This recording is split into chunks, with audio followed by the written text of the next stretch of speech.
قسمت کے پھیر میں الجھے ایک نوجوان کی کتھا۔ حالات اور واقعات کا بہاؤ اسے دیارے غر لے گیا، جہاں وہ اناڑی تھا مگر خود کو کسی کھلاڑی سے کم نہیں سمجھتا تھا۔ ایسا کھلاڑی جسے کسی بساط پر شکست نہیں دی جا سکتی تھی۔ اس کا اناڑی پن اسے کھلاڑیوں کے مقابل کامیابیاں دلاتا رہا۔ اسے پردیس راس آ گیا تھا، جہاں کی ہنگامہ خیزیاں اس کا دل لبھاتی تھی، مگر دوسری طرف دیس میں اس کی لاٹری کھل گئی، ایسی لاٹری کہ جس کے بعد اسے لوٹنا تھا۔ اناڑی سے کھلاڑی بننے کے بعد وہ لوٹا تو ہنگامے اور شرارتیں اس کے ساتھ تھے۔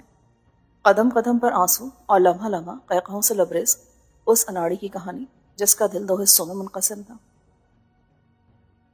چلیے جی، بسم اللہ کر کے اس کہانی کو شروع کرتے ہیں، اور امید کرتی ہوں کہ یہ کہانی کسی دوسرے چینل پر اپلوڈ نہیں ہوگی، جیسے لوگ میری کہانیاں چوری کر لیتے اور وہاں پہ اپلوڈ کرنا شروع کر دیتے ہیں۔ اللہ کا نام لے کر اس کو اس کے اصلی نام سے ہی اپلوڈ کری ہوں۔ تو شروع کرتے ہیں اناڑی، مصنف احمد اقبال۔ لندن میں وہ میری آخری صبح تھی۔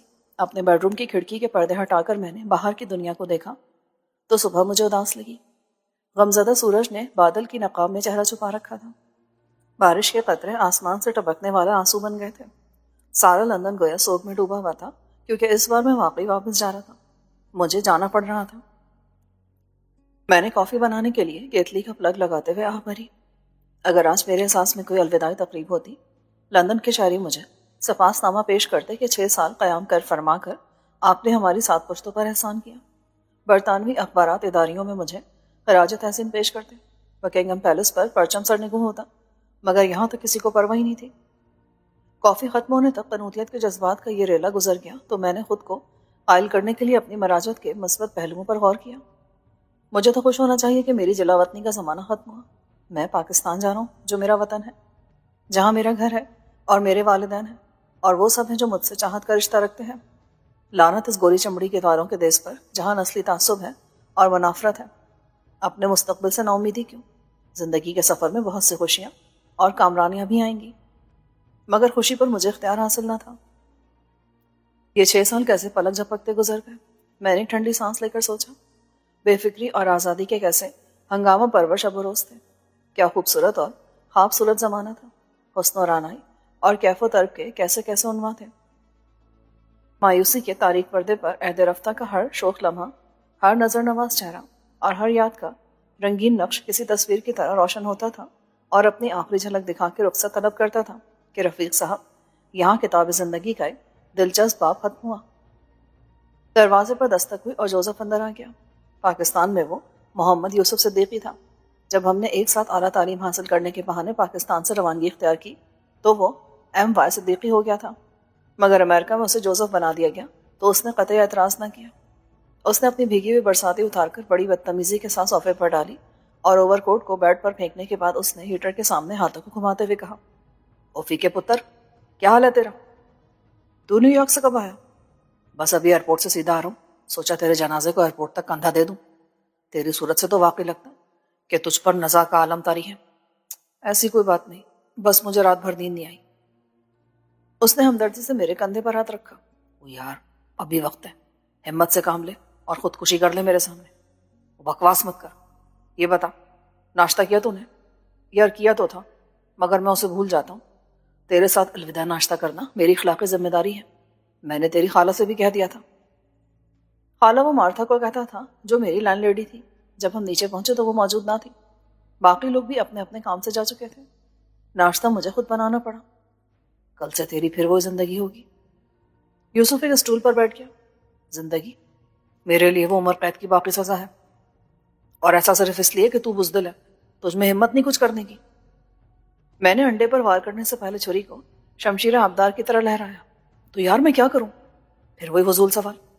ابے انکار کر دے، بغاوت کر دے ان سارے بزرگوں کے خلاف جو زبردستی تیرے اخلاق و کردار کے ٹھیکیدار بنے بیٹھے، جو گزشتہ صدی کی روایت اور وزاداری کا بوجھ اب تجھ پر لادنا چاہتے ہیں۔ اب بھی وقت ہے، ان سے صاف کہہ دے کہ میں بالکل ہی بھٹک کیوں صراط مستقیم سے اپنی عاقبت خراب کر چکا ہوں۔ بہتر ہے آپ لوگ مجھے بھول جائیں، توڑ دے ساری غلامی کی زنجیریں، بھاگ جا بچے۔ کیا ہوگا زیادہ سے زیادہ؟ ناخلف کہلائے گا نا۔ دیکھ یار، تو یہ سب پہلے بھی کہہ چکا ہے، اور میں پہلے بھی بتا چکا ہوں کہ یہ بزدلی نہیں، مجبوری ہے۔ تو اپنے حالات کا موازنہ میرے حالات سے کیوں کرتا ہے؟ ایک تو تیرا گھرانہ تعلیم یافتہ ہی نہیں، روشن خیال بھی ہے۔ میرے خاندان میں قدامت پرستی کی جڑیں بہت گہری ہیں. پھر تو اپنے والدین کی اکلوتی اولاد نہیں ہے. تیرے 2 بھائی تجھ سے پہلے باہر جا کر سیٹل ہو چکے تھے. ایک آسٹریلیا میں تھا، دوسرا کینیڈا میں. تو جب امریکہ گیا تو یہ کوئی انوکھی بات نہیں سمجھی گئی. لاہور میں تیرے 2 بھائی فیملی بزنس کو چلا رہے ہیں اور سب ٹھیک ہے. نہ کوئی معاشی مسئلہ ہے نہ جذباتی. نہیں، تو ایک بات بتا مجھے، کیا ہوگا اگر تو نہ گیا تو؟ کیا وہ تجھے اٹھا کے لے جائیں گے؟ بالکل ایسا ہی ہوگا. خاندانی پولیس فورس کی سربراہ ہے میری دادی. وہ کہے گی تم سب ٹھہرو، میں خود جا کر لے کے آتی ہوں اس نمونے کو، اور وہ سچ مچ آ جائے گی. اپنا اعلیٰ سماعت وہیں چھوڑ دے گی تاکہ میری ایک نہ سنے، اور تجھے کان سے پکڑ کر لے جائے گی کسی معصوم میمنے کی طرح. ہاں تو تجھے یاد نہیں جب ہم نے ایک ساتھ پڑھنے کے لیے امریکہ جانے کا پروگرام بنایا تھا تو کیا ہوا تھا؟ اس نے سر ہلایا اور جوتوں سمیت اپنے پیر دوسری کرسی پر رکھ کے بیٹھ گیا. وہ تو یاد ہے مجھے. اپنے پیر نیچے رکھ، مار تھا گئی نا تو ایسی بے عزتی کرے گی کہ آدمی محسوس نہ کرے تو کوئی بے عزتی نہیں ہوتی. اپنا تو بھائی یہ اصول ہے، جب وہ 10 منٹ بک بک کر لے گی تو میں مسکرا کے 10 سیکنڈ میں پیر ہٹا لوں گا. خیر تو یہ بتا، تو کرے گا کیا وہاں جا کر؟ میں تلخی سے بولا، اپنی ہارورڈ کی ڈگری کو آگ لگا دوں گا. اس فائل میں جس میں میٹرک سے لے کر ایم اے تک کے اسناد اور میرے اسکول کالج سے یونیورسٹی کے زمانے تک شاندار کارکردگی اور ملنے والے سارے سرٹیفکیٹس لگے ہوئے ہیں نا، پھر اس فائل کو گوٹے کناروں والے کسی مخملی غلاف میں لپیٹ کر طاق پہ رکھ دوں گا، جیسے ہم قرآن کو رکھتے ہیں، بڑی عزت و احترام کے ساتھ.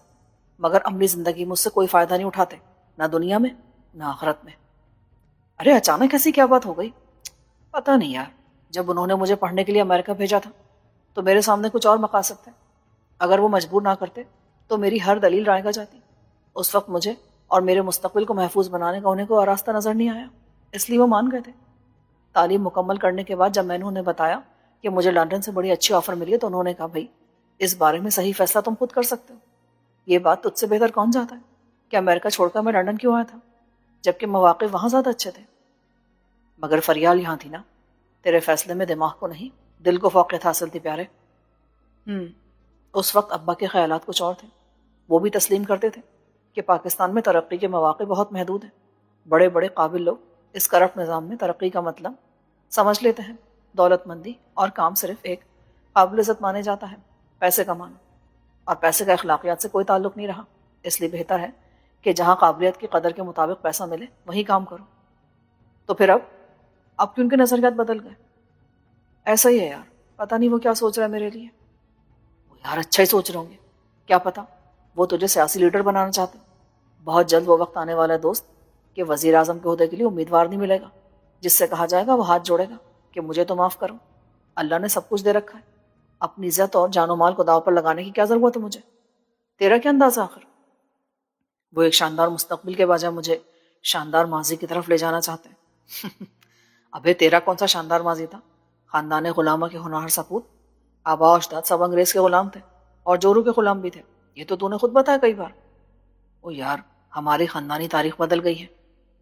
یہ ہو رہا ہے دنیا میں فی کے پتر، ہر جگہ تاریخ اثر نو لکھی جا رہی ہے، لکھوائی جا رہی ہے. تاریخ ہمیشہ ہی لکھوائی جاتی ہے. اب کیا ثابت ہوا؟ یہ کہ تم خاندانی مغل ہو، بدرم، سلطان بود، یا یہ کہ اکبر بادشاہ کا درباری مسخرہ ملا دو پیاسا تیرا رگڑ بگڑ دادا تھا. معلوم یہ ہوا ہے کہ ہماری ایک جدی پشتی محل نما حویلی تھی اور خاصی بڑی جاگی. 19ویں صدی کے آخر میں میرے ابا کے پردادا اس کے پہلے مالک تھے. وہ سیدھا ہو کر بیٹھ گیا. او ویری انٹرسٹنگ. تیرے ابا کے پردادا نے یقیناً غداری کا نام پایا ہوگا فرنگی آقاؤں سے. بڑے شرم کی بات ہے تیرے لیے. میں نے اپنی خودی کو بلند رکھا. الو کے پٹھے، یہ جو ہمارے پیارے وطن اسلامی جمہوریہ پاکستان کے سیاسی وڈیرے ہیں جو آج اسمبلی میں اور سینٹ میں بیٹھے ہیں، یہ ایسے ہی لوگوں کی اولادیں نہیں ہیں کیا؟ خان بہادر، رائے بہادر اور سر کے خطابات کسے ملتے تھے؟ انہی کی حکومت ہے آج بھی. اوکے یہ اچانک لڑکی کرنے والوں کے طبقے سے نکل کر تو اشرافیہ میں شامل ہو گیا، میں مان لیتا ہوں، پر یہ سب ہوا کیسے؟ اس میں تو کوئی شک نہیں کہ ہمارا تعلق ہوتا کسی شاہی خاندان سے تو ہمارے پاس ہوتا ایک شجرہ نسب جسے ہمارے بزرگ بڑے غرور سے گلے میں لٹکائے پھرتے. ہم تو کسی علاقے کے صوبیدار وغیرہ بھی نہیں تھے اور نہ کوتوال. کبھی ذکر تو نہیں ہوا میرے سامنے. ابھی یہی تو میں پوچھ رہا ہوں، یہ اچانک خاندانی حویلی اور جاگیر کہاں سے آ گئی؟ اب تک کہاں تھی؟ تھی تو وہیں جہاں ہے، ملتان اور لاہور کے درمیان کچھ جگہ ہے، صد بدھائی. اب مجھ سے یہ مت پوچھنا کہ 5 دریا تھے تو پنجاب بنا، صد بدھائی کیسے بنا؟ یوسف نے دانشور کی طرح سر ہلایا. میں فرض کر سکتا ہوں کہ وہاں 7 بھائی ہوں گے، ان کی بیویاں 7 بہنیں ہوں گی اور ان سب کے ساتھ 7 بچے ہوں گے، تو سب نے 7 بار بدھائی دی، یعنی مبارکباد۔ بجار شاد، صحیح لوکیشن کا مجھے کچھ نہیں پتا، کیونکہ دیکھنا تو دور کی بات، میں نے کبھی اس جگہ کے بارے میں کسی خاندانی مورخ سے بھی کچھ نہیں سنا۔ تو خالو عنایت کو جانتا ہے نا؟ ہاں، جو آلو عنایت کہلاتے ہیں، حالانکہ ان کا صرف سر آلو جیسا ہے۔ ابا نے کہا تھا جب تم آؤ گے تو پھر تفصیل سے بات ہوگی۔ خالو عنایت سے ایک دن فون پر بات ہوئی تو انہوں نے فرمایا کہ میاں اب نوکری کریں تمہارے دشمن، واپس آ کر اپنا راج پاٹ سنبھالو۔ میں نے کوریدا تو انہوں نے تاریخ پر اپنی تحقیق کا خلاصہ یوں پیش کیا کہ اس حویلی اور جاگیر پر پہلے 2 بھائیوں کے درمیان عداوت ہوئی اور قانونی جنگ چلتی رہی، پھر ایک ہار گیا اور دوسرے کو ہارنے والوں نے جنت الفردوس میں جگہ دلوا دی۔ وہ حج کی سعادت حاصل کر کے بحری جہاز سے بمبئی آ رہے تھے کہ اب سمندر میں گر گئے، نہ کہیں جنازہ اٹھا نہ مزار بنا۔ اب ہارنے والا قانونی وارث ٹھہرا کیونکہ حاجی صاحب بے اولاد تھے اور اس کی ذمہ داری 3 بیویوں پر عائد کرتے تھے جن کو وہ طلاق دے چکے تھے۔ خیر عافیت سے لوٹ آتے تو چوتھی کی تلاش ہوتی۔ پھر غالباً میرے پردادا اور ان کے بھائی کی سٹوری ہے۔ 3-4 نسلوں میں پھر وراثت کی جنگ چلی۔ اب خاندانی روایت میں یہ بھی شامل ہے کہ کسی نے اولاد پیدا کی تو زیادہ سے زیادہ ایک، مثلاً یہ ناچیز جو اپنے والدین کی اکلوتی اولاد ہے۔ یوسف نے سر کھجایا۔ یار وہ جو تیرا بڑا بھائی تھا مرحوم، وہ الگ کہانی ہے، یہ سمجھ لے کہ وہ میرا سگا بھائی نہیں تھا۔ مجھے بھی یہ بات اس کی وفات کے بعد پتہ چلی۔ وہ زندہ رہتا تو شاید مجھے کوئی نہیں بتاتا۔ میرے دادا پردادا کے ساتھ بھی یہی ہوا، کبھی کسی کی اولاد تھی نہیں یا ایک بیٹا تھا تو مر گیا تھا، اور معلوم نہیں کیسے ہوا کہ اچانک اس جاگیر اور حویلی کا کوئی وارث نہیں بچا۔ کسی دعوے کے بغیر اس کے مالک ابا قرار دیے گئے۔ ابے واہ، لاٹری نکل آئی تیری تو۔ مالیت کیا ہوگی اس پراپرٹی کی؟ یار مجھے تو سخت حسد محسوس ہو رہا ہے۔ ابے مجھے کیا معلوم، مجھے تو یہ سوچ کر وحشت ہو رہی ہے کہ آخر مجھے لندن سے واپس کیوں بلایا جا رہا ہے؟ ابے عیش کرنے کے لیے اور کس لیے؟ حویلی اور جاگیر جس کے پاس ہو وہ کہلاتا ہے جاگیردار یا وڈیرا، کام کرتی اس کی رعیت۔ اس کے کھیتوں میں استبل اور باغات میں وہ اعلیٰ نسل کے گھوڑے، ڈاکو اور کتے پالتا ہے، شکار کرتا ہے، غریب ہاری کی بہو بیٹیوں کی عزت سے کھیلتا ہے، الیکشن لڑتا ہے، اتنے کام ہیں۔ ابے ہم مڈل کلاس ذہنیت والے لوگ، شرافت اور اخلاقی قدروں کا بوجھ لاد کر پھرنے والے، ہم کچھ نہیں کر سکتے۔ 3 نسلوں نے شہر میں زندگی گزاری، ہم نے گاؤں دیہات صرف فلموں میں دیکھے۔ ہمارا اعلیٰ ترین خواب رہا ہے سول سروس، ہم بیوروکریٹ بننے کا سوچ بھی نہیں سکتے۔ کاروبار کی سوج ہے تو زیادہ سے زیادہ ایک بہت بڑا جنرل اسٹور ہوتا ہے ہمارے ذہن میں۔ ہم صنعت کاروں کی صف میں شامل ہونے کی ہمت نہیں رکھتے۔ تو ہمت کرنا۔ نہیں یار، اس فرسودہ روایات، دقیانوسی خیالات اور قدامت پرستی کی زنجیروں سے جکڑے ہوئے خاندان میں رہ کر کوئی کیا کر سکتا ہے بھلا؟ ڈیری فارمنگ آج کل ایک صنعت ہے۔ دادی اماں واویلا مچا دیں گی کہ ہاں ہے ولایت میں پڑھ کے اتنے دودھ بیچے گا۔ ارے یہ تو گوجروں کا کام ہے۔ پولٹری فارم یا فش فارم کا مطلب ہے مرغیاں بیچنا، اور مچھلی بیچنے والے تو ہوتے ہیں مچھرے۔ ہم تو اشراف ہیں۔ دادا کی روح فوراً تڑپ کر قبر سے نکلے گی اور وہ خواب میں آ کے دادی کے سامنے دہائی دیں گے۔ ورنہ تو جانتا ہے آج کل کریڈٹ فائنینسنگ کا دور ہے، انویسٹمنٹ کے لیے ہر بینک لون دینے پر تیار ہوگا، مگر ہم قرض لیں اور وہ بھی سود پر۔ توبہ توبہ، چچا کے فتوے کے آگے کس کی چل سکتی ہے؟ ہوگا بالآخر یہی کہ زمین اور حویلی وغیرہ سب کو فروخت کر دیا جائے گا، کوٹھیاں بنیں گی اور کاریں آئیں گی، عورتیں خوب زیور پہنیں گی، شادیوں پر لاکھوں لوٹائے جائیں گے۔ یار پھر تو نوکری چھوڑ کے مت جا، پہلے جا کے دیکھ کہ سب لوگوں نے سوچا ہوا کیا ہے۔ میں کو پاگل ہوں کہ ان کی باتوں میں آ جاؤں گا اور ہمیشہ کے لیے بوریا بستر سمیٹ کر چلا جاؤں گا۔ میں 1 مہینے کے لیے جا رہا ہوں، ارادہ تو یہی ہے کہ اس کے بعد واپس آ جاؤں گا، مگر سچی بات یہ ہے کہ ابا سے بات کرنے کے بعد مجھے اپنے ارادے پر اعتبار بہت کم ہے۔ کچھ بتا تو صحیح، کیا بات ہوئی ان سے؟ چلو یار، چل کر کہیں باہر لنچ کرتے ہیں، باتیں بھی کریں گے۔ رات کو میں نے فریال کو بلایا ڈنر کے لیے۔ پھر وہی فریال، اب بھی کیوں دشمن ہوں اپنی جان کا؟ عقل کے دشمن، جان چھوڑا اس سے مجنوں کے بچے، ورنہ کہیں کا نہیں رہے گا۔ وہ صحرا کی خاک چھاننے اور دودھ کی نہریں نکالنے والا صدیوں پرانا عشق اب کون کرتا ہے؟ یہ 21ویں صدی فی کے پتر، سپر کمپیوٹرز اور سیٹلائٹ کمیونیکیشن، پاپ میوزک اور فاسٹ فوڈ کا زمانہ ہے۔ شارٹ ٹرم کانٹریکٹ پر یقین رکھتے ہیں پیار کرنے والے، 1 ہفتہ، 1 مہینہ یا زیادہ سے زیادہ سال بھر۔ وہ سارا راستہ بولتا گیا، میں اس سے کیا کہتا، یہ اس کی سمجھ میں آنے والی بات تھی ہی نہیں۔ مجھے واپس بلانے کی تحریک کا آغاز صوفی چاچا نے کیا۔ نام تو ان کا نذیر احمد تھا۔ جوانی میں بڑے انقلابی اور دلپھیک قسم کے نوجوان تھے۔ دادی ان کے کارناموں کو کرتوت کے نام سے نشر کرتی تھی تو وہ بہت جس بس ہوتے تھے۔ ایک بار اندرون بھاٹی گیٹ کسی سے دل لگا بیٹھے۔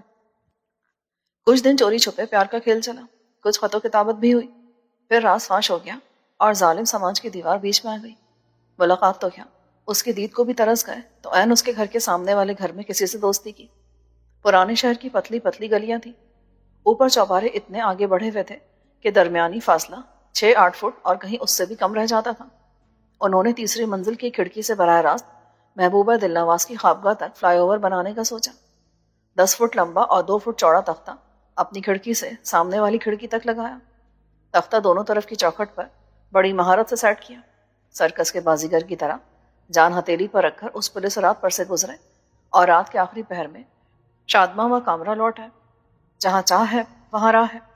زمین پر راستہ بند کرنے والے فضائی رابطے کا تصور بھی نہیں کر سکتے تھے۔ اسی راستے سے لڑکی کو نکالنے اور دنیا کی نظروں میں دھول جھونک کر فرار ہونے کا پلان فائنل تھا، مگر لڑکی پر اس پل کو پار کرنے کے تصور سے ہی لرزہ طاری ہو جاتا تھا۔ چچا اس کا حوصلہ بلند کرنے میں ناکام رہے، مگر عشق میں ناکامی ان کو منظور نہ تھی۔ وہ فرحات جیسے انجینئر نہ تھے کہ دودھ کی نہر نکال لی اور پھر تیشہ مار کے خودکشی فرما لی۔ انہوں نے مسئلے کے مختلف حل تجویز کیے، جن میں سے ایک یہ بھی تھا کہ ان کی محبوبہ اپنی کمر میں ایک رسی باندھ لے اور پل پر چل پڑے۔ رسی کا دوسرا کنارہ چچا کے ہاتھ میں ہوگا، وہ اسے یوں کھینچ لیں گے جیسے ڈور سے بندھی پتنگ کو اتارتے ہیں۔ خدا نخواستہ اس کے قدم 2 فٹ چل کے لڑکھڑا بھی گئے تب بھی وہ نیچے نہیں گرے گی، 6 فٹ پر معلق ہو جائے گی اور چچا اس کو اوپر اٹھا لیں گے۔ لڑکی پھر بھی ڈرتی رہی تو انہوں نے پل کے دونوں جانب رسی کی ریلنگ باندھنے کا فیصلہ کیا۔ ظاہر ہے یہ خاصا محفوظ طریقہ تھا۔ لڑکی نے اس کی منظوری دے دی، مگر قسمت کو کچھ اور ہی منظور تھا۔ شب فرار سے 1 روز قبل وہ صبح دم محبت سے بھرپور مستقبل کے پلان کو حتمی شکل دے کر مراجعت فرما رہے تھے کہ تختہ درمیان سے ٹوٹ گیا۔ چچا خلا میں ٹانگیں چلاتے 20 فٹ کی بلندی سے محبوبہ کے ابا پر یوں گرے جیسے پیراشوٹ سے جمپ لگانے والا شوم قسمت سے دشمن کی توپ پہ جا گرے۔ مذکورہ ابا نماز فجر مسجد میں ادا کرنے کے لیے عین اسی وقت گھر کے صدر دروازے سے برآمد ہوا تھا۔ بس ٹائمنگ ایسی ہو گئی کہ چچا کی ٹانگ ٹوٹی، جو راہ عشق میں کوئی عظیم قربانی نہ تھی، لیکن اس کے ابا کی 2 پسلیوں کے ٹوٹنے کو اس کے سوا کیا کہا جا سکتا تھا کہ وہی ہوتا ہے جو منظور خدا ہوتا ہے۔ ایسے ہی کسی خانہ خراب عشق میں چچا تاریک دنیا ہوئے۔ دلیپ کمار کی طرح ماتھے پر گرنے والے بال کسی روڈ سائڈ ہیئر اسٹائلسٹ سے صاف کرا دیے۔ شوخ رنگ شرٹس اور بیل باٹم پتلونوں کا اسٹاک کوڑیوں کے مول نیلام کر دیا۔ کھدر کا کرتا اور شرعی سائز کا ٹخنوں سے اونچا پاجامہ پہن کے داڑھی بڑھانے کے لیے وہ ہیئر ٹونک منہ پر ملنے لگے جو بالوں میں لگاتے تھے۔ فی زمانہ ان کی 1 بالش سے بھی زیادہ لمبی لہلہاتی گولڈن داڑھی تھی۔ وہ مہندی نہ لگاتے تو اجلی سفید ہوتی اور وہ سانتا کلاز نظر آتے۔ ان کی صورت جڑواں بھائی کی طرح ملتی تھی۔ میں انہیں صوفی چچا کہتا تھا۔ وہ ایک کوالیفائڈ پیر تھے۔ دادی ہمیشہ سچ بولتی تھی۔ ایک دن وہ چچا سے کسی بات پر اتنی خفا تھی کہ انہوں نے صوفی چچا کے ظاہر و باطن کے انقلاب کے اصل حقائق بھی جاری کر دیے۔ اس وائٹ پیپر کے مطابق چچا کو انہی جیسے کسی گرو گھنٹال نے غور کیا تھا۔ اس کے اشتہارات شہر کی ہر دیواروں پر تھے کہ محبوب آپ کے قدموں میں۔ اس نے نقش اور تعویذ وغیرہ کے نام پر چچا کو خوب لوٹا اور بلاخر کوئی وظیفہ بتا دیا کہ فلاں قبرستان میں 40 رات ایک ٹانگ پر کھڑے ہو کر کرنا ہے یا پتہ نہیں سر کے بل کھڑے رہ کر۔ چچا چلا کاٹ کر لوٹے تو حلیہ بدلا ہوا تھا۔ جب یہ روح پر سے اطلاع ملی کہ جس کی خاطر سارے پاپڑ بیلے وہ تو 2 ہفتے ہوئے پیا کے گھر سدھار گئی، تو چچا کی نگاہوں میں دنیا 13 و تار ہو گئی۔ خنجر آبدار لے کر وظیفہ بتانے والے پیر کو قتل کرنے نکلے تو گھر کے ایک ملازم نے قدم پکڑ لیے۔ اس کا نام محبوب تھا۔ چچا کو غلطی کا احساس ہوا۔ محبوب واقعی ان کے قدموں میں تھا۔ پیر و مرشد برحق تھے۔ یہ دعویٰ انہوں نے کیا ہی نہیں تھا کہ محبوبہ آپ کے قدموں میں۔ شاید خواتین کے دل کی مراد بر آتی ہو۔ چچا کی تو دنیا ہی بدل گئی، حلیہ بھی بدل گیا تھا۔ انہوں نے پیشہ بھی بدل لیا۔ پہلے خدمت خلق ایک محکمے میں کلرک تھے۔ رشوت ان کی طرح برستی تھی۔ جب چلہ کاٹ رہے تھے تو کچھ عقل کے اندھوں نے ان کی ریاست دیکھی۔ کسی کو کیا معلوم کہ وہ ایک لڑکی کے چکر میں سب کرے ہیں۔ لوگ مرادیں اور نذرانے لے کر حاضر ہونے لگے۔ چلہ پورا ہونے کی تک خاصی شہرت ہو گئی۔ انہیں اندازہ ہو کہ کام دلچسپ، آسان اور نوکری سے زیادہ فائدہ مند ہے۔ اب ان کے آستانہ مبارک پر عقیدت مندوں کا تانتا لگا رہتا تھا۔ عزت، دولت، شہرت کی کمی نہ تھی۔ اب وہ سچ مچ خود کو پیر سمجھنے لگے تھے، مگر خاندان والے حقیقت جانتے تھے، وہ خاطر بھی نہیں لاتے تھے۔ سب سے پہلے ان کا فون موصول ہوا۔ بھتیجے، گزشتہ رات ہم نے ایک بہت برا خواب دیکھا۔ صوفی چچا، کیا نیلا خواب تھا؟ نیلا خواب؟ کیا مطلب؟ میرا مطلب کوئی مخرب اخلاق مناظر والا خواب تھا تو مجھے بڑی شرم آتی ہے۔ لا حول ولا قوت۔ خواب میں پیر و مرشد تشریف لائے تھے۔ اوہ، یہ تو واقعی برا خواب تھا۔ وہی ہوں گے جن کو دادی کہتی تھی گرو گھنٹال۔ بھتیجے، تمہاری عاقبت ہمیں تم سے زیادہ عزیز ہے، اس لیے تمہاری گستاخی کو درگزر فرماتے ہیں۔ پیر و مرشد نے فرمایا ہے کہ نذیر، 7 سمندر پار لحم خنزیر اور ام الخبائث کو حلال سمجھنے والے فرنگی کافروں کے ملک میں ایک نجیب الطرفین فرزند اسلام کے قلب نور کو منور رکھنے والی ایمان کی روشنی پر الحاد و گمراہی کی تاریکی غالب آ رہی ہے۔ صوفی چچا، آپ کے پیر و مرشد یہ بات اردو میں کہتے تو شاید میری سمجھ میں آ جاتی۔ نامعقول، یہ اردو نہیں تو کیا فرینچ ہے؟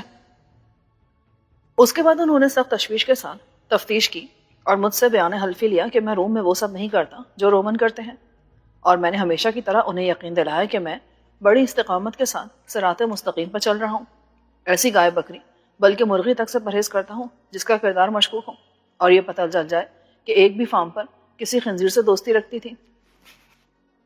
پانی بھی میں صرف وہ پیتا ہوں جو ایک برادر اسلامی ملک سے امپورٹ ہوتا ہے، میمو کا مجھ پر سایہ بھی پڑے تو غسل کو فرض سمجھتا ہوں، وغیرہ وغیرہ۔ لیکن بھتیجے سے زیادہ عیار چچا ایسی باتوں سے قائل ہونے والے نہیں تھے۔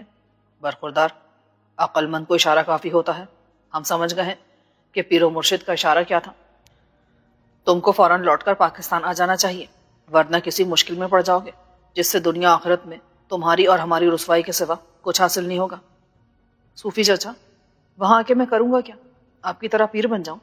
پاکستان کا پہلا فورن کوالیفائڈ MBA پیر، نعوذ باللہ، خدا کا ایجنٹ بن کے گارنٹی دینے لگوں رزق کی، اولاد نرینہ کی، گھر بسنے کی، شفا کی، ان سادہ لو کمزور عقیدہ والے مجبور انسانوں کو لوٹوں جن کو ہر قسم کے ڈاکو پہلے سے لوٹ رہے ہیں۔ صوفی چچا باقاعدہ ناراض ہو گئے۔ اسی شام ابا کا فون موصول ہوا۔ تم نے چچا سے بدتمیزی کی ہے؟ ویسے تو میں نے صرف سچ بولا تھا، لیکن میں ان سے معافی مانگ لوں گا۔ وہ تمہیں کچھ سمجھانا چاہتے تھے؟ ابا وہ تو کہہ رہے تھے کہ میں سب کچھ چھوڑ چھاڑ کر واپس پاکستان آ جاؤں۔ ہاں ہاں، ان کا بات کہنے کا اپنا انداز ہے۔ تم نے انہیں موقع دیا ہوتا پوری بات کرنے کا تو وہ وضاحت کرتے۔ یہ ہم سب کی خواہش ہے۔ او نو ابا، ڈونٹ ٹیل می کہ آپ بھی ان کے مرید بن گئے۔ فضول باتیں مت کرو، تمہیں اب واپس آنا ہے۔ مگر کیوں؟ سب خیریت تو ہے نا ابا جی؟ ہاں ہاں، سب خیریت ہے، بس مجھے تمہاری ضرورت ہے یہاں۔ میں تشویش میں مبتلا ہونے لگا۔ آپ کچھ چھپا رہے مجھ سے؟ چچا نے بھی گھما پھرا کر بات کی تھی۔ بیٹا، فکر کی کوئی بات نہیں، میں اور تمہاری امی بالکل ٹھیک ہے۔ مجھے یہ بتاؤ، تم کب آ سکتے ہو؟ اگر ضروری کام ہے تو جو پہلی فلائٹ ملے گی میں وہ پکڑ لوں گا۔ میرا مطلب تھا وہاں کے معاملات نمٹانے میں کتنا وقت لگے گا؟ ظاہر ہے تمہارے کمپنی سے کوئی ایگریمنٹ ہوگا، تم کو پہلے سے نوٹس دینا ہوگا، اس میں کتنا ٹائم لگے گا اندازہ؟ یعنی آپ یہ کہہ رہے کہ میں اپنی نوکری چھوڑ کے ہمیشہ ہمیشہ کے لیے پاکستان آ جاؤں؟ بالکل، یہی کہہ رہا ہوں۔ لیکن کیوں ابا جی؟ ابھی تو میرا کریئر شروع ہوا ہے، بہت محنت کی تھی میں نے، دن رات ایک کرتے تھے اپنی قابلیت کو تسلیم کرانے میں۔ مستقبل میرے لیے ایک چیلنج تھا۔ ایک بہت بڑا چیلنج یہاں بھی تمہارے لیے منتظر ہے۔ کیسا چیلنج؟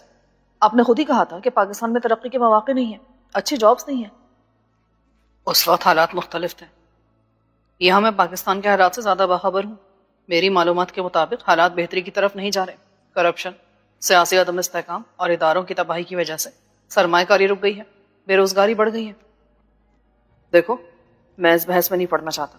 ابھی میں نے کہا تھا کہ مجھے تمہاری ضرورت ہے، میں خود کچھ کر سکتا تو تمہیں کبھی نہ بلاتا، لیکن بیٹا اب میرے ارادے کی راہ میں میری عمر حائل ہو گئی ہے۔ ابا جی، اب کیا کرنا ہے آپ کو؟ بہت کام کر لیا آپ نے 40 سال، اب آرام کریں، لائف کو انجوائے کریں۔ وہ تو میں کر رہا ہوں، میں نے اور تمہاری امی نے حج کی سعادت بھی حاصل کر لی گزشتہ سال۔ بڑی بے فکری ہے، بڑا احسان ہے اللہ کا۔ سوچا تو ہم نے یہی تھا کہ تمہارے کریئر کو ڈسٹرب نہیں کریں گے۔ لندن میں ہمارا رہنا تو مشکل ہوگا، لیکن ہم تمہیں مشکل میں نہیں ڈالیں گے۔ یہاں نہ رہ سکے تمہارے بغیر تو وہاں آ جائیں گے، کچھ دن وہاں کچھ دن یہاں، اسی طرح گزارا کریں گے جب تک زندگی ہے۔ مگر جو یہاں ہیں انہیں بھی تو نہیں چھوڑ سکتے، لیکن اب اللہ تعالیٰ کا بڑا احسان ہے، ایسے اسباب پیدا کر دیے ہیں کہ نہ تمہیں جلا وطن رہنے کی ضرورت ہے، نہ ہمیں کسی سے دوری کا دکھ جھیلنے کی ضرورت ہے۔ ایسی کیا بات ہو گئی ابا جی؟ بیٹا، آدمی اتنی جدوجہد کیوں کرتا ہے؟ پہلے کسی قابل بننے کے لیے دن رات ایک کر دیتا ہے، اس کے بعد اپنی محنت کو کیش کرانے میں جٹ جاتا ہے۔ لوگ گھر بار اور سارے رشتوں کی قربانی دے کر باہر جاتے ہیں، گھر والوں سے دور رہنے کا دکھ اٹھاتے ہیں، وطن سے جلا وطن ہوتے ہیں اور اکیلے پن کا عذاب برداشت کرتے ہیں، صرف ریال اور ڈالروں کے چکر میں۔ جتنی دولت وہ کمانا چاہتے ہیں یہاں رہ کر نہیں کما سکتے۔ تو ابا جی، کیا دولت کمانا اور اس کے لیے دن رات ایک کر دینا بری بات ہے؟ نہیں بیٹا، میں مواقع کی بات کر رہا تھا۔ جن کے لیے یہاں مواقع نہیں انہیں ضرور باہر جانا چاہیے. اپنے خاندان اور اپنی خوشحالی کے لیے، خوشحال مستقبل کے لیے محنت بھی کرنی چاہیے، جلا وطنی کی سختی بھی جھیلنی چاہیے. لیکن سب کچھ اپنے گھر اور وطن میں رہ کر ملے تو پھر سارے جذبات کے رشتوں کا خون کرنے اور دیار غیر میں اکیلے پن کا عذاب جھیلنے کی کیا ضرورت ہے؟ مجھے بتاؤ، تم وہاں رہ کے کتنا کما لیتے ہو؟ فرض کرو تم لکھ پتی کروڑ پتی ہو جاتے، وہ اللہ کے فضل سے تم ویسے ہی بن گئے ہو. وہ کیسے ابا جی؟ پتہ چل جائے گا تمہیں جب تم یہاں ہوگے. نہیں ابا جی، صاف صاف بتائیں کہ معاملہ کیا ہے. ایسی کون سی لاٹری نکل آئی ہماری؟ کوئی مدفون خزانہ مل گیا ہے؟ بس کچھ ایسے سمجھو رفیق بیٹا کہ لگتی تو کچھ قصے کہانیوں کی بات ہے، مگر سب قدرت کے کھیل ہے. وہ دیتا ہے تو ایسے ہی چھپڑ پھاڑ کے دیتا ہے. ہماری زندگی تو گزر گئی، تمہارے نصیب کی بات ہے. حق بحق دار رسید. فون پر میں تمہیں ساری خاندانی تاریخ نہیں بتا سکتا، یہ سلسلہ تو کوئی سال بھر سے چل رہا تھا. پھر انہوں نے مجھے محل اور جاگیر کے بارے میں بتایا. میری عقل خبت ہو گئی. ابا جی، آپ کی بات پر میں شک کرنے کی ہمت نہیں کر سکتا. جیسا آپ نے فرمایا ویسا ہی اگر تب بھی میں سب کچھ چھوڑ چھاڑ کے وہاں آ جاؤں تو یہ بات میری سمجھ میں نہیں آتی. مجھے معلوم ہے تمہارے پاس سب کچھ ہے، ہمت، صلاحیت، ذہانت، مستقل مزاجی اور خود اعتمادی. اسی لیے تو میں تمہیں بلا رہا ہوں. وہاں تم اپنی صلاحیت کا استعمال کر کے منافع کماؤ گے دوسروں کے لیے، تمہیں وہی مقررہ معاوضہ ملے گا. تم انہیں اپنی محنت سے 1 کے 10 اور 10 کے 1000 بنا کر دو گے. ترقی وہ کریں گے، فائدہ ان کے ملک کو ہوگا. کیا یہ معاشی غلامی؟ ابا جی، اب جذباتی ہو رہے ہیں. ہرگز نہیں بیٹا، میں بڑا پریکٹیکل آدمی رہا ہوں ہمیشہ سے. اگر ایسا نہ ہوتا تو میں تمہیں کبھی باہر نہیں جانے دیتا. تم اندازہ نہیں کر سکتے کہ یہ جذباتی قربانی دینا ہمارے لیے کتنا مشکل تھا. تم اکلوتے بیٹے ہو ہمارے. اب یہاں رہ کر ایک کام ہے جو صرف تم کر سکتے ہو، اور ایک چیلنج سمجھ کے. خود تمہاری ذات کو تو جو فائدہ ہوگا اس کی تو کوئی حد نہیں، مگر اس کے ساتھ تمہاری صلاحیت اور توانائی تمہارے وطن کے کام آئے گی. تم خوش قسمت ہو کہ تمہیں مجبوری کی دیواریں گرا کے اپنے وطن میں رہتے ہوئے کامیابی کے راستے پر چلنے کا موقع ملا ہے، خود اپنے وسائل سے. اب تم واپس آ سکتے ہو اپنے گھر، اپنے وطن.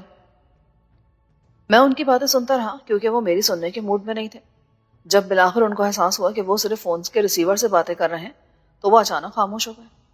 ابا جی، میں اب بھی کچھ نہیں سمجھا. فرض کریں ہمیں کوئی جاگیر اور ایک خاندانی محل مل گئے ہیں تو پھر ہم کیا کریں ان کا؟ آپ نے کچھ سوچ کر ہی فیصلہ کیا ہوگا نا کہ مجھے واپس آ جانا چاہیے. ہم سب نے بہت سوچا. باقی سب کی تو آپ رہنے دیں. آلو عنایت، میرا مطلب خالو عنایت، صوفی چچا، دادی، یہ سب پچھلی صدی کے لوگ ہیں، شاید اس سے بھی پہلے کی دنیا کے. چلو تم یوں سمجھ لو کہ تمہارے لیے میرے ذہن میں ایک پلان ہے. یعنی یہاں لندن کے اس بین الاقوامی، میرا مطلب ملٹی نیشنل کاروباری ادارے میں جو کام کر رہا ہوں وہ زیادہ بڑے پیمانے پر اور بہتر طور پر وہاں کیا جا سکتا ہے. میری عقل میں تو یہ بات نہیں آتی. انہوں نے برہمی سے کہا، مجھے لگتا ہے 6 سال میں تمہاری عقل پر اس معاشرے کی سوچ غالب آ گئی ہے. تم نے جذبات کو اور رشتوں کو غیر اہم سمجھ لیا ہے. ترجیح رکھتے ہیں تمہارے ذاتی مفادات. وہاں آتے تو تم ہمیں چھوڑ آتے کسی اولڈ ہوم میں. اب یہاں ہم اپنے گھر کو اولڈ ہوم سمجھ لیں. یہی چاہتے ہو نا تم؟ بس اخراجات پورے ہوتے ہیں نا ہمارے. اتنا پیسہ ہے ہمارے پاس تو اور کیا چاہیے. انہوں نے فون بند کر دیا. زندگی میں مجھے پہلی بار یوں لگا جیسے ابا رونے لگے تھے. ایک احساس جرم و گناہ کی خلش نے مجھے بے چین کر دیا. میں نے پھر فون ملایا اور کہا، ابا جی، آپ کی یہی خوشی ہے تو میں آ رہا ہوں. اور ریسیور رکھ دیا. لیکن اس کے باوجود یہ فیصلہ آسان نہ تھا. میں رات بھر سوچتا رہا. مجھ میں ہمت نہ تھی کہ اپنے کسی دوست سے، یہاں تک کہ عائشہ سے یا فریال سے بھی اس مسئلے پر بات کر سکوں. مجھے معلوم تھا کہ وہ اپنی زنانہ عقل کو جذبات سے الگ رکھ ہی نہیں سکتی. وہ کہیں گی، رفیق، واٹ اے نان سینس، یہ کیا الف لالہ کی داستان ہے؟ کیسی جاگیر، کیسی حویلی؟ تم اب لندن کو چھوڑ کے گاؤں کی اس آصف زدہ حویلی میں رہو گے؟ کمپنی نے تمہیں جو ٹویوٹا لیکسس دے رکھی ہے اس کی جگہ 4 گھوڑوں والی بگی میں پھرو گے اور اپنا حرم آباد کرو گے، کنیزیں رکھو گے، مجرے کراؤ گے، ہر نامولود کی رسم پر مسلمانی، اور تمہاری یہ ڈگری. صبح میں نے کمپنی کے نائب صدر سے بات کی کہ مجھے لمبی چھٹی چاہیے، کم از کم 3 مہینے کی. نو وے، تم چھوڑ کے جا سکتے ہو، لیکن تم مجھے پرابلم بتاؤ تو شاید میں چیئرمین کو قائل کر لوں کہ تمہاری جگہ عارضی طور پر کسی کو رکھ لیا جائے. تم یقیناً ہمارے لیے قابل قدر تھے، تم نے ثابت کر دیا تھا. میرا موقع شاید تمہیں غیر عملی لگے، لیکن یہ ہماری پرابلم ہے کہ ہم جذباتی ہیں، والدین کے لیے، اولاد کے لیے، وطن کے لیے اور دین کے لیے، یہاں تک کہ گلی محلے کے لیے بھی. میری بات سن کر وہ حیران ہوا. یقین نہیں آتا کہ تم جیسا ایجوکیٹڈ اور ذہین نوجوان اپنی سوچ میں اتنا مجبور ہو سکتا ہے. خیر، میں اس پر کوئی تبصرہ نہیں کروں گا. ایک مشورہ ہے، جاؤ اور دیکھو کہ وہ تمہارے لیے کیا پلان رکھتے ہیں. مستقبل تمہارا ہے تو فیصلہ بھی تمہارا ہی ہونا چاہیے. 1 ہفتہ اس کے لیے کافی ہوگا. اگر تم واپس آنا چاہو تو ہم ویلکم کریں گے، ورنہ کیا 2 ہفتے نہیں ہو سکتے؟ میں نے سوچ کر کہا. تھوڑی سی بحث کے بعد وہ مان گیا. ہمارے درمیان یہ طے ہوا کہ 15 دن وہ کام چلائیں گے، مگر 16ویں دن میری جگہ کوئی اور بیٹھا ہوگا. ظاہر ہے اس سے مجھے کوئی فرق نہیں پڑتا تھا. یہ ایک دوستانہ مفاہمت کا عمل تھا، مجبوری نہیں تھی. اسی رات میں نے فون پر صوفی چچا سے معافی مانگی. میں اپنی گستاخی پر شرمندہ ہوں. میں نے منافقانہ لہجے میں کہا. یہ حقیقت نہیں تھی، صرف ابا کی رنجیدگی کا خیال تھا. صوفی چچا ان کے حقیقی بھائی نہیں، کزن تھے، تایا کے بیٹے. لیکن ایک حیرت انگیز اتفاق کے باعث دنیا میں ایک سال ایک ہی دن آئے تھے. فرق صرف 1 گھنٹے کا تھا. صوفی چچا تولد ہوئے تو تاریخ بدل گئی تھی. انہیں 1 دن چھوٹا قرار دے دیا گیا. گویا اب تم نے حتمی مراجعت کا عزم صمیم کر لیا ہے. جی، کیا کر لیا؟ تم واپس آ رہے ہو ہمیشہ کے لیے. فہم و تدبر کے تقاضوں کی پاسداری نے تمہیں ناقابل تصور پرخطر عواقب سے تحفظ فراہم کر دیا ہے. اف، کس نے کیا کر دیا چچا؟ میرا مطلب ہے کہ بال بال بچ گئے تم، ورنہ ہم نے اپنے موکلوں کو اس کام پر مامور کر دیا تھا کہ تمہیں بیک بینی و 2 گوش ہماری خدمت میں حاضر کر دیں. موکل یعنی جنات؟ آپ اپنے احکامات منسوخ نہ کریں صوفی چچا. مقصد تو وہاں پہنچنا ہے. PIA مجھے لے کر جائے یا جنات لے کر جائیں، میرے ٹکٹ کے پیسے بچ جائیں گے. وہ پھر خفا ہو گئے. اس انداز تمسخر سے صہیونیت کے مولدانہ طرز فکر سے مسموم ذہن کی خو آیا ہے. جی، بجائے ارشاد. کیا؟ اس درجہ دیدہ دلیری، گویا تم اعتراف جرم کرتے ہوئے انفال کے جذبات سے لاتعلقی کی روش پر گامزن ہو. صوفی چچا، 6 سال امریکہ برطانیہ میں رہ کے میں اردو بالکل بھول گیا ہوں. آپ فارسی بول رہے ہیں. مجھے صرف یہ عرض کرنا تھا کہ اسی ہفتے لاہور پہنچ رہا ہوں. اللہ حافظ. اگلے چند دنوں میں خالو عنایت نے فون پر مجھے وہ نظم سنائی جو انہوں نے بطور خاص میرے استقبال کے لیے کہی تھی. اس کا آخری شعر نماز فجر کے وقت نازل ہوا تھا. پاکستان کے معیاری وقت کا حساب کیے بغیر انہوں نے فوراً کال بک کرائی اور میں نے رات 2 بجے سوتے سے جاگ کر پہلے چند آشار پر اونگتے ہوئے کہا، واہ خالو عنایت. مگر اس کے بعد پھر نیند غالب آ گئی. صبح میں نے ریسیور کو اپنے سینے پر رکھا دیکھا. غالباً اپنی ناعاقبت اندیشی کے باعث میں خاندان کے ایک اور بزرگ کی دل آزاری کا مرتکب ہو چکا تھا. دادی کا فون میں نے چند منٹ سنا، پھر مجھے اندازہ ہو گیا کہ انہوں نے کان میں آلہ سماعت نہیں لگا رکھا. چنانچہ میں نے ریسیور نیچے رکھ دیا اور آرام سے ایک فلم دیکھتا رہا. دادی کو سنانے سے غرض تھی، سننے سے نہیں. آدھے گھنٹے بعد میں نے پھر ریسیور کان سے لگایا تو وہ حویلی کی تاریخ کا جانے کون سا باب سنا رہی تھی. اچانک لائن کٹ گئی تو میں نے خوشی سے بغلے بجائیں اور ریسیور کو ایسے ہی پڑا رہنے دیا.